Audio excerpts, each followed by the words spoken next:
साथियों नमस्कार, स्वागत है आपका। साथियों आज समकालीन हिंदी नाटककारों में नरेंद्र मोहन, हिंदी नाटक साहित्य में बहुत बड़ा नाम, इनके नाटक परीक्षा की दृष्टि से भी महत्वपूर्ण है और मंच एवं अभिनेता की दृष्टि से भी बहुत महत्वपूर्ण रहे हैं। तो नरेंद्र मोहन के साथ 3-4 और नाटककार हुए। दूधनाथ सिंह का नाटक, बृजमोहन शाह के नाटक, नंद किशोर आचार्य के नाटकों पर भी चर्चा होगी। समय व्यर्थ न करते हुए चलिए सीधे प्रकरण से जोड़ते हैं, आगे बढ़ते हैं। सबसे पहले नरेंद्र मोहन के बारे में जानते हैं। नरेंद्र मोहन का जन्म साथियों 30 जुलाई 1935 को लाहौर में हुआ था। मृत्यु इनकी साथियों 11 मई 2021 को दिल्ली में हुई थी। 11 मई 2021 को इनकी मृत्यु कोविड संक्रमण के चलते हुई थी। यह भी एक अखबारों में सुर्खियां थी, ये कोविड संक्रमित हो गए थे। 11 मई 2021 को इनकी मृत्यु हो गई थी। लाहौर से विभाजन के पश्चात ये भारत में आए और यहाँ इन्होंने साहित्य रचना का कार्य किया था। इनके बारे में एक महत्वपूर्ण तथ्य और जान लीजिए, इनके बचपन का नाम था निंदर। कई बार पूछ लिया जाता है लेखकों का मूल नाम, इनके बचपन का नाम निंदर था। 2013 में इनकी आत्मकथा का पहला भाग प्रकाशित हुआ था, उसका नाम है कमबख्त निंदर। उसको भी आप, चूंकि परीक्षा की दृष्टि से एक तथ्य महत्वपूर्ण होता है तो उसको भी आप जान लीजिए, कमबख्त निंदर। इनकी आत्मकथा का पहला भाग 2013 में प्रकाशित हुआ था, कमबख्त निंदर नाम से। ठीक है, अब आइए इनके नाटकों की बात करते हैं। इनका पहला नाटक है कहें कबीर सुनो भाई साधो। ये बहुत प्रसिद्ध हुआ था। कहें कबीर सुनो भाई साधो 1987 ईस्वी में प्रकाशित हुआ था। यह नाटक साथियों कबीर के विद्रोही व्यक्तित्व को केंद्र में रखकर लिखा गया है। आइए दूसरे नाटक की बात करते हैं। इनका दूसरा नाटक है सींगधारी। ये 1988 ईस्वी में प्रकाशित हुआ था। सींगधारी नाटक की मूल समस्या आतंकवाद है और इसमें नेताओं को सींगधारी कहा गया है। नेताओं को सारी समस्याओं की जड़ कहा गया और नेताओं के दोहरे चरित्र का चित्रण किया गया है। तीसरा नाटक इनका कलंदर। कलंदर 1991 ईस्वी में प्रकाशित हुआ था। यहाँ मैं साथियों आपको आग्रह करना चाहूंगा कि इनके नाटक परीक्षा की दृष्टि से बहुत महत्वपूर्ण है, इनको जरूर देख लीजिए। कलंदर 1991 ईस्वी। यह सूफियों के जीवन की मस्ती और आजादी का चित्रण इस नाटक में किया गया है। कलंदर में सूफियों के जीवन से संबंधित, सूफियों के जीवन की मस्ती, फक्कड़पन और आनंद से संबंधित ये नाटक है कलंदर। चौथा नाटक इनका no man's land. No man's land 1994 ईस्वी में प्रकाशित हुआ था। ये मंटो की कहानी, मंटो यानी सादत हसन मंटो, मंटो की कहानी बहुत चर्चित कहानी है, परीक्षा में आ चुकी है। टोवा टेक सिंह से प्रेरित है। हिंदुस्तान के बंटवारे की त्रासदी का तल्ख चित्रण किया गया है। जैसा अभी देखिए इनके व्यक्तिगत जानकारी पर इनकी जब चर्चा कर रहे थे तो ये लाहौर में पैदा हुए तो विभाजन के बाद अनेक त्रासदी, अनेक परेशानी, अनेक कठिनाइयों को इन्होंने जिया था। और अगर आप किसी चीज को जिए हैं तो उसका जब आप चित्रण करते हैं तो निश्चित रूप से वो बहुत सजीव हो जाता है। तो इन्होंने विभाजन की त्रासदी का इसमें बहुत तल्ख चित्रण किया है। किसमें? नो मैंस लैंड में। अब इनका पांचवा नाटक देखते हैं, अभंग गाथा। परीक्षा में भी आ चुका है अभंग गाथा। इसके रचना काल 2000 है। वारकरी संत तुकाराम के जीवन को केंद्र में रखकर लिखा गया है ये अभंग गाथा। बहुत ध्यान से देखिए, तो संत तुकाराम के जीवन पर केंद्रित है अभंग गाथा। इनका छठा नाटक है मिस्टर जिन्ना। ये 2005 ईस्वी में प्रकाशित हुआ था। ये विवादास्पद नाटक रहा। इसका 23-24 जून को मंचन होना था और 21 जून 2005 को इसे प्रतिबंधित कर दिया गया था। हालांकि बाद में ये पूरे देश में इसका मंचन हुआ था। तो मिस्टर जिन्ना की वजह से भी काफी इनकी चर्चा रही अखबारों में नरेंद्र मोहन की, इसके विवादास्पद होने के कारण भी। इनका सातवां नाटक है हद हो गई यारों। हद हो गई यारों 2011 ईस्वी में प्रकाशित हुआ था। इनका आठवां नाटक मंच अंधेरे में, यह भी 2011 ईस्वी में प्रकाशित हुआ था। इसमें दिखाया गया है कि रंगकर्मी, एक जो मंच पर अभिनय करता है, वह अंधकारपूर्ण स्थितियों में भी स्वप्न देखता है। अंधकारपूर्ण स्थितियों से यहाँ तात्पर्य है जब मंच खाली हो, ऐसे में उस खालीपन में भी वह किसका स्वप्न देखता है? आशा का स्वप्न देखता है, प्रकाश का स्वप्न देखता है, जीवंतता का स्वप्न देखता है। तो कह रहा है इसमें रंगकर्मी अंधकारपूर्ण स्थिति में भी स्वप्न देखता है और प्रकाश के लिए संघर्ष करता है, उसके मन में प्रकाश के लिए संघर्ष चलता रहता है। इनका नवा नाटक साथियों मलिक अंबर, ये 2012 ईस्वी में प्रकाशित हुआ था। इनका एक नाटक उजाले की ओर धारावाहिक नाटक था, दूरदर्शन पर यह धारावाहिक प्रकाशित हुआ था। उजाले की ओर धारावाहिक नाटक काफी दिन तक ये आया था दूरदर्शन पर। तो उजाले की ओर भी नरेंद्र मोहन ने ही लिखा था। तो इस पेज में आप नरेंद्र मोहन के नाटकों को देखिए। अब आइए हम अन्य नाटककारों को देखते हैं। साथियों बृजमोहन साह विसंगति बोध और व्यंग विधा के नाटककार हैं। उनके नाटक में व्यंग भी है, विसंगतियां भी हैं। विसंगतियों का बहुत सूक्ष्मता से इन्होंने चित्रण किया है। इनका जन्म 1933 ईस्वी में हुआ था और मृत्यु इनकी 1998 ईस्वी में हुई थी। ये national school of drama Delhi के संचालक थे। ठीक है, एक महत्वपूर्ण तथ्य इनके बारे में है कि ये national school of drama Delhi के संचालक थे। तो इनके नाटक आप समझ सकते हैं अभिनेता की दृष्टि से भी बहुत सशक्त है। ठीक है, इनका पहला नाटक आइए देखते हैं। इनका पहला नाटक है साथियों त्रिशंकु।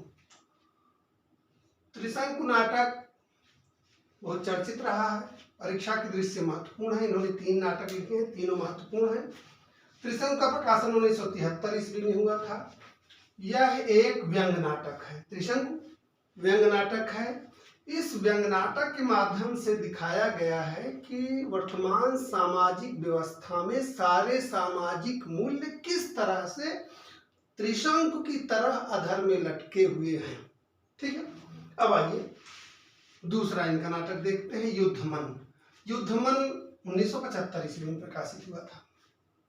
इस नाटक में युद्ध की विवस्था, युद्ध का विरोध और युद्ध से विरक्त की स्थिति का चित्रण बड़ी सूक्ष्मता से किया गया है। इनका तीसरा नाटक शह ए मात 1976 ईस्वी में प्रकाशित हुआ था। साथियों यह भी विसंगत बोध का नाटक है, शह ए मात। अब आइए अगले नाटक की ओर आगे बढ़ते हैं, वह है रामेश्वर प्रेम। रामेश्वर प्रेम का जन्म 1943 ईस्वी में सुपौल बिहार में हुआ था। रामेश्वर प्रेम भी विसंगत बोध के नाटककार हैं। आइए इनके नाटकों को देखते हैं। इनका पहला नाटक चारपाई, जिससे इनको बहुत ख्याति प्राप्त हुई थी। चारपाई जो है यह मध्यवर्गीय जीवन की व्यवस्था का बहुत ही सुंदर बारीक चित्रण किया गया है। चारपाई मध्यवर्गीय परिवार में, छोटे छोटे घरों में किस तरह से लोग अभाव में अपना जीवन व्यतीत करते हैं। पिताजी रिटायर्ड होकर आने वाले हैं और घर में पिताजी की चारपाई बिछाने के लिए जगह नहीं है। किस तरह से एक मध्यवर्गीय परिवार के सारे सदस्य पिताजी की चारपाई कहाँ लगेगी उसको लेकर चिंतित हैं, किस तरह से परेशान है, किस तरह से अंतर्द्वंद से पीड़ित हैं और किस तरह से विवश हैं, उसका बड़ा ही सजीव चित्र आपको इस चारपाई नाटक में देखने को मिल जाएगा इनके। दूसरा इनका नाटक है राजा नंगा है। तीसरा नाटक इनका कालपात्र। चौथा नाटक इनका है अज्ञात घर। पांचवा नाटक इनका है अंतरंग। छठा नाटक इनका है कैंप। और इनका सातवां नाटक जो है शस्त्र संतान, ये 1997 ईस्वी में प्रकाशित हुआ था। यह नाटक बहुत ही महत्वपूर्ण है, आपकी परीक्षा की दृष्टि से उपयोगी है। शस्त्र संतान में साथियों महाभारत के युद्ध में किस प्रकार से मर्यादाएं टूटती हैं उसका बड़ा ही सटीक विश्लेषण, बहुत सटीक चित्रण किया गया है। महाभारत के युद्ध में वो चाहे कौरव पक्ष रहा हो चाहे पांडव पक्ष रहा हो, किसी ने भी मर्यादा तोड़ने में कोई कोर कसर बाकी नहीं रखी। किसी ने कम की, किसी ने ज्यादा की। वो चाहे जयद्रथ रहे हों, चाहे अर्जुन रहे हों या युधिष्ठिर का एक छोटा सा झूठ रहा हो, मर्यादाओं की सीमा को सब लांघे, मर्यादाओं को सबने तोड़ा है। यह इस नाटक शस्त्र संतान में दिखाया गया है। ठीक है, इनका अगला नाटक लोमड़ वेश, इसको बहुत ध्यान से देख लीजिए, परीक्षा में पूछा जा चुका है। और यह बहुत ही महत्वपूर्ण है। लोमड़ वेश ये है एक अंग्रेजी नाटककार है वेन जॉनसन। वेन जॉनसन के नाटक दी फॉक्स या वाल्पोनी का हिंदी रूपांतर है।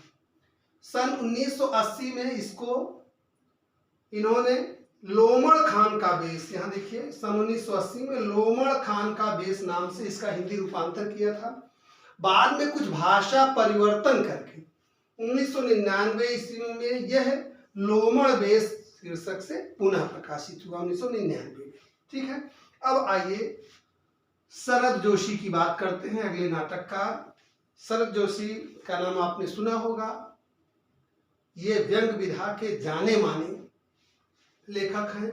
इनका जन्म 1931 में हुआ था, मृत्यु 1991 हुई थी। व्यंग्यकार के रूप में प्रसिद्ध है शरद जोशी। इनका नाटक, पहला नाटक है एक गधा था, 1980 ईस्वी में प्रकाशित हुआ था। इनका दूसरा नाटक है अंधों का हाथी, 1980 ईस्वी में प्रकाशित हुआ था। और इनका तीसरा नाटक है बैगन की नाव। यह तीनों नाटक बहुत ही रोचक शीर्षक है, इसलिए मुझे लग रहा है कि आपको याद हो जानी चाहिए।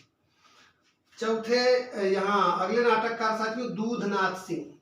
दूधनाथ सिंह का जन्म 1936 ईस्वी में हुआ था और इनकी मृत्यु 2018 ईस्वी में प्रयागराज में अंतिम समय में बीमारी की अवस्था में प्रयागराज में फिनिक्स हॉस्पिटल में हुई थी। अखबार में अगले दिन छपा था, हमको याद है कि 2018 में इनकी मृत्यु इलाहाबाद में हुई थी दूधनाथ सिंह की। 1990 ईस्वी में इनका प्रकाशित नाटक यमगाथा, यमगाथा इनका एक नाटक प्रकाशित हुआ था। इसमें इन्होंने उर्वशी और पुरुरवा के पौराणिक कथानक को आधुनिक जीवन संदर्भों से जोड़ने का प्रयास किया। ठीक है साथियों, तो इस पेज में आपने बृजमोहन शाह के नाटक देखे, रामेश्वर प्रेम के नाटक देखे, शरद जोशी के नाटक देखे और दूधनाथ सिंह के नाटक देखे। अब आइए अगले पेज में हम नंद किशोर आचार्य के नाटकों को देखते हैं। साथियों, नंद किशोर आचार्य, इनका जन्म 1945 ईस्वी में हुआ था बीकानेर राजस्थान में। और इनका नाम महत्वपूर्ण इसलिए भी हो जाता है कि अज्ञेय जी द्वारा संपादित जो चौथा सप्तक था, तो यहाँ एक महत्वपूर्ण तथ्य आपकी परीक्षा के लिए भी हो जाता है कि अज्ञेय जी द्वारा संपादित चौथा सप्तक के यह कवि भी हैं नंद किशोर आचार्य। ठीक है, चलिए अब आगे इनको नाटकों को देखते हैं। इन्होंने 8 नाटक लिखे हैं जो वास्तव में बहुत अच्छे और परीक्षा की दृष्टि से आपके बहुत महत्वपूर्ण है। इनका पहला नाटक है देहांतर। पहला नाटक इनका देहांतर, इसका प्रकाशन 1987 ईस्वी में हुआ था।